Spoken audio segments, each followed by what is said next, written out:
आज की क्लास में हम जानेंगे शिक्षा के उद्देश्यों के बारे में। ये हमारी बीएड फर्स्ट ईयर की फर्स्ट पेपर की क्लास है, जिसमें हम यूनिट फर्स्ट के बारे में चैप्टर 3 के बारे में पढ़ेंगे। तो शिक्षा के उद्देश्य, जैसे कि हम जानते हैं, शिक्षा एक जीवन पर्यंत चलने वाली प्रक्रिया है। शिक्षा को आधार बनाकर ही हम शिक्षा के उद्देश्यों को निश्चित करते हैं। शिक्षा के लक्ष्यों को आधार बनाकर ही कोई भी देश अपना विकास अपनी प्राथमिकताओं के आधार पर कर सकता है। जैसे उसकी सुविधाएं हैं, उसके अनुसार वह अपनी शिक्षा में प्रगति कर सकता है। जैसे कि बीडी भाटिया ने कहा है कि उद्देश्य के ज्ञान के बिना शिक्षक उस नाविक के समान है जिसे अपने लक्ष्य का ज्ञान नहीं होता, और शिक्षार्थी उस पतवार विहीन नौका के समान है जो समुद्र में थपेड़े खाते हुए आगे बढ़ती जाए।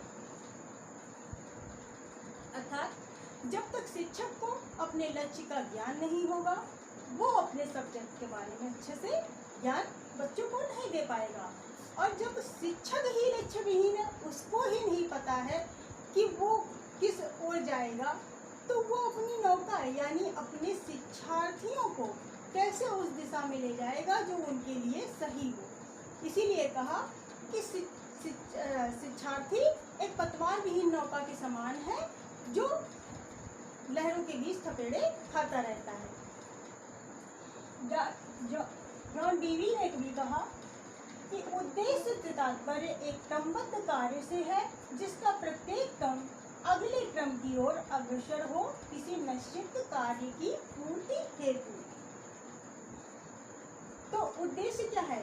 एक सिस्टमैटिक ढंग से हम आगे बढ़ते हैं।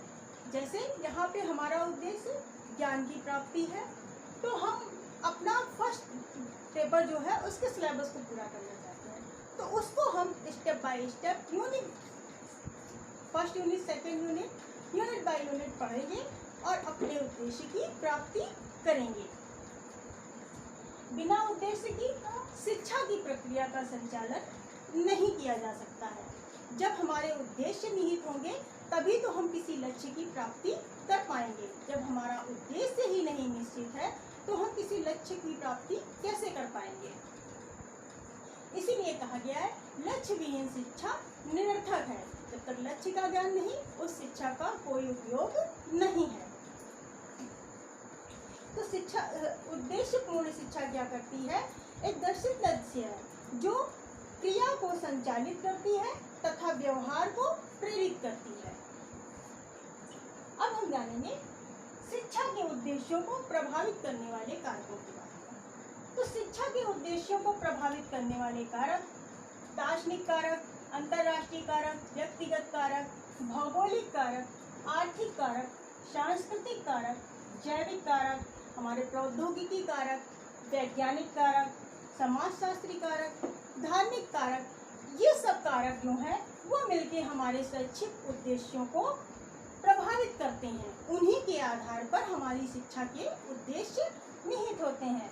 जैसे हमारे समाज की व्यवस्था होती है, उसके अनुरूप ही हम अपनी शिक्षा के उद्देश्यों को निहित करते हैं। हमारा दर्शन जैसा कहता है, कुछ यथार्थवादियों ने जैसा कहा, आदर्शवादियों ने कहा, उसके अनुसार हम शिक्षा के उद्देश्य को निश्चित करते हैं। ये सारे कारक मिलकर हमारी शिक्षा के उद्देश्यों को प्रभावित करते हैं। इसके साथ साथ हमारे वैज्ञानिक प्रगति, तकनीकी ज्ञान, ये सब भी हमारी शिक्षा के उद्देश्यों को प्रभावित करते हैं।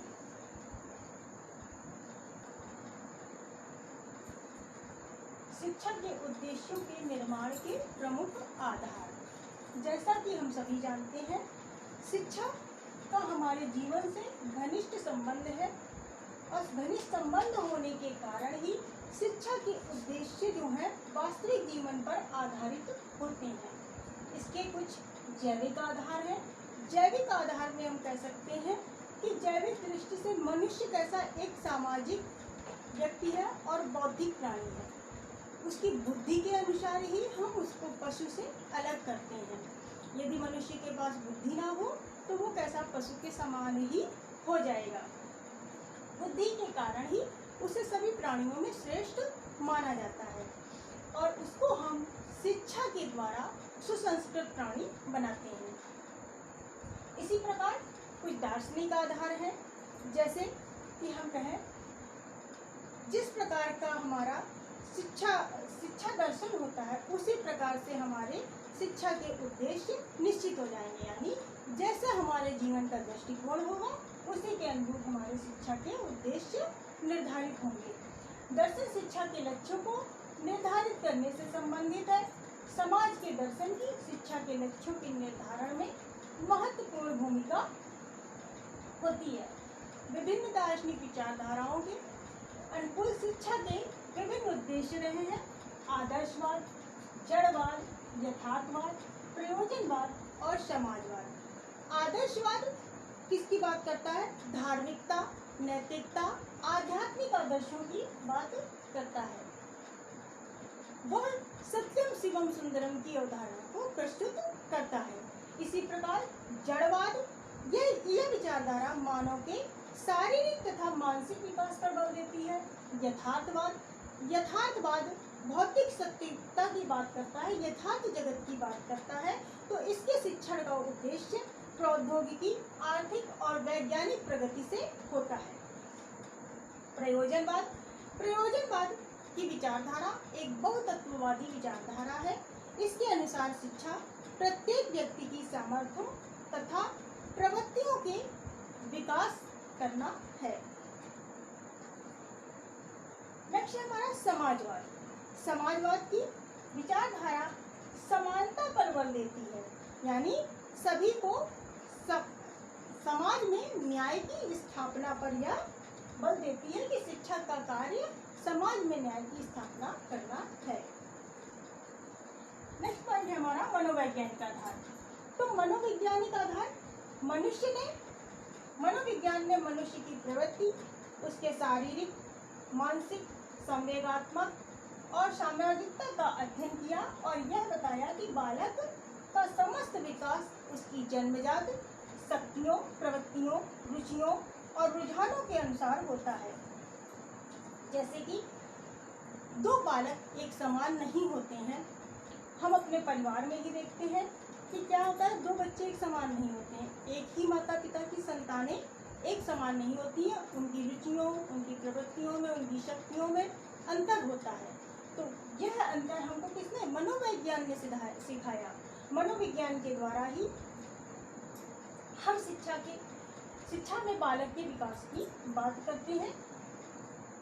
यह कहता है कि बालक की जितनी भी शक्तियां हैं उनको विकसित करने के लिए मनोविज्ञान की आवश्यकता होती है। तो मनोवैज्ञानिक आधार पर शिक्षा के उद्देश्यों का निर्धारण किया जाता है।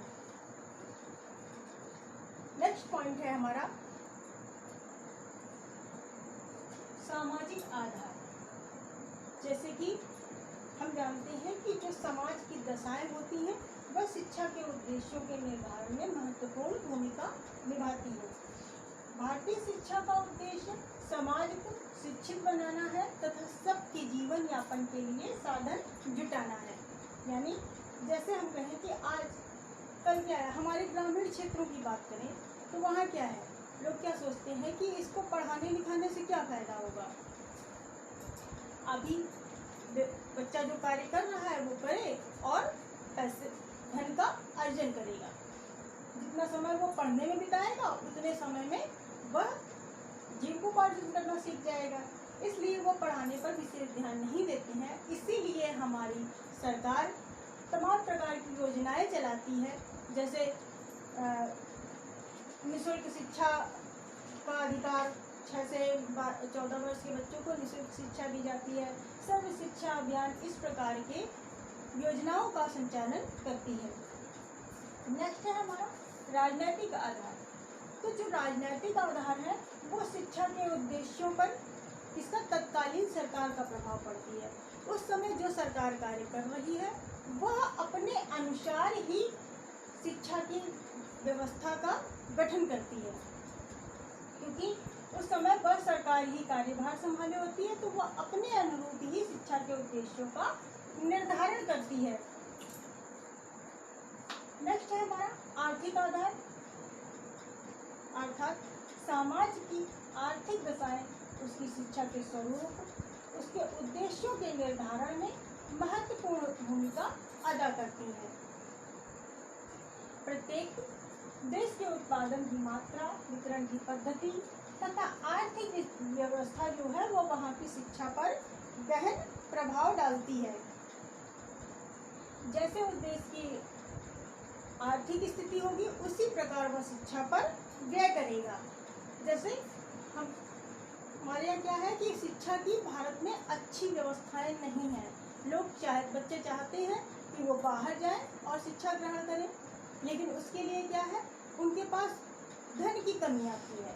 आर्थिक स्थिति उनकी अच्छी ना होने के कारण वो क्या करते हैं कि बाहर शिक्षा नहीं ग्रहण कर पाते हैं। तो ये क्या आर्थिक स्थिति ही तो है हमारी जो शिक्षा के उद्देश्यों को प्रभावित करती है। नेक्स्ट है हमारा वैज्ञानिक एवं प्रौद्योगिकी आधार। तो विज्ञान ने जैसे जैसे प्रगति की उसी के अनुरूप हमारी शिक्षा के उद्देश्यों का निर्धारण होने लगा। शिक्षा के उद्देश्यों का इस प्रकार से निर्धारण किया जाने लगा कि बालक को तकनीकी ज्ञान अधिक से अधिक प्रदान किया जा सके। इसीलिए माध्यमिक शिक्षा आयोग ने भी सिफारिश की थी कि शिक्षा का उद्देश्य तकनीकी प्रशिक्षण के लिए विस्तृत सुविधाएं प्रदान करना होना चाहिए, जिससे बालक का सर्वांगीण विकास हो सके। नेक्स्ट है हमारा पर्यावरणीय आधार। तो पर्यावरण जैसा पर्यावरण होगा उसी अनुरूप शिक्षा के उद्देश्यों का भी निर्धारण होगा। जैसे इस समय हमारे यहाँ कोरोना चल रहा है, तो अपने पर्यावरण के देखते हुए हमने शिक्षा को इंटरनेट के द्वारा देने का प्रावधान अपना लिया है। हम बच्चों को इंटरनेट के द्वारा शिक्षा प्रदान कर रहे हैं और बच्चे उसको ग्रहण कर रहे हैं।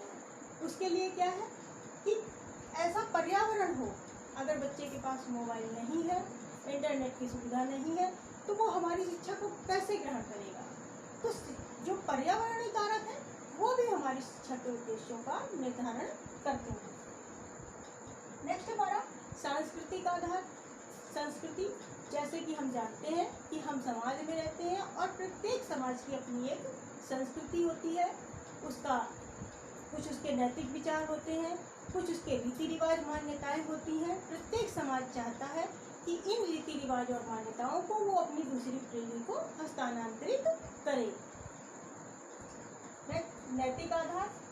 तो हमारी शिक्षा का उद्देश्य कैसा है, बालक को चारित्रिक बनाना, उसको सद्विचारों की प्रदान करना।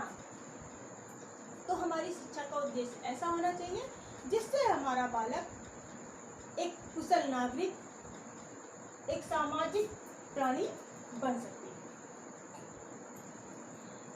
वह संस्कृति का हस्तांतरण और संरक्षण करना सीख सके, अंतर सांस्कृतिक भावना का विकास कर सके, सामाजिक कुशलता का उसमें विकास हो।